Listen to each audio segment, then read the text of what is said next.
The AI is doing the magic so that you get the maximum productivity out of the equipment what you have. This is for somebody who's into rental business, construction business, or somebody who's into a critical management facility. You're a construction company, you're working with giants like Saudi Electricity, Aramco. You have to have certain safety standards.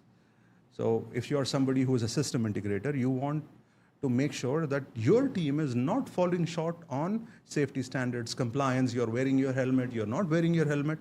So the existing cameras can detect whether your individual or your designated individual is following the PPE standards, the safety standards, all those standards, so that you're not being penalized. You can go back and say, hey, you know what, this is what it is. And internally, you can say, we as a company who's giving out the services, we have this internal policy. We monitor our own people, making sure they don't fall short on compliance standards.